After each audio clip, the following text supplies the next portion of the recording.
મેદવી high school ખાતે શિયાળુ રમોત્સવ ઉજવાયો। વિદ્યાર્થી જીવન અને તેમાં પણ ખાસ કરી કિશોરાવસ્થામાં વિદ્યાર્થીઓ માટે રમતોનું વિશેષ મહત્વ હોય છે। જીવનના વિવિધ સંઘર્ષોમાં ખેલદિલીની ભાવના વિકસે અને શરીર મજબૂત થાય, સ્ફૂર્તિ આવે અને તેના થકી અભ્યાસમાં મન લાગે, આવા બહુવિધ હેતુઓને ધ્યાનમાં લઈ મહદેવિયા તાલીમી સોસાયટી ડભોઈ સંચાલિત મેદવિયા સાર્વજનિક હાઈસ્કૂલ ખાતે દર વર્ષે શિયાળુ રમોત્સવનું આયોજન થતું હોય છે। તેના ભાગરૂપે ચાલુ શૈક્ષણિક વર્ષમાં પણ શાળા દ્વારા 2જી અને 3જી જાન્યુઆરી 2025ના રોજ શિયાળુ રમોત્સવનું આયોજન કરવામાં આવ્યું। શાળાના પીટી ટીચર રજબભાઈના માર્ગદર્શન હેઠળ ધોરણ 9 થી 12ના વિદ્યાર્થીઓએ સંગીત ખુરશી, ખોખો, કોથળાદોડ, સ્પ્રૂફ સાયકલ, રસ્સાખેંચ, લીંબુ ચમચી અને ક્રિકેટ જેવી બહુવિધ રમતોમાં ભાગ લીધો। વિવિધ રમતોમાં અંદાજિત 300 જેટલા વિદ્યાર્થીઓએ રમોત્સવમાં ભાગ લઈ પોતાની સક્રિયતા દાખવી।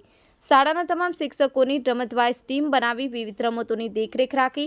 શાળાના તમામ શિક્ષકો, આચાર્યશ્રી અને શાળા સંચાલક મંડળના પ્રમુખ જનાબ ઇબ્રાહીમ મહુડાવાલા, મંત્રી જનાબ સબીરભાઈ દુર્વેશ, ઉપપ્રમુખ જનાબ મકબૂલભાઈ બાબુજીવાલા, સહમંત્રી જનાબ હુસેનભાઈ પચીસગર તેમજ ખજાનચી અને ડભોઈ નગરપાલિકા સદસ્ય જનાબ નૂર મોહમ્મદ મૌડાવાલા વગેરે તમામ વિદ્યાર્થીઓ અને આયોજન કરતા તમામ સ્ટાફને અભિનંદન પાઠવ્યા હતા।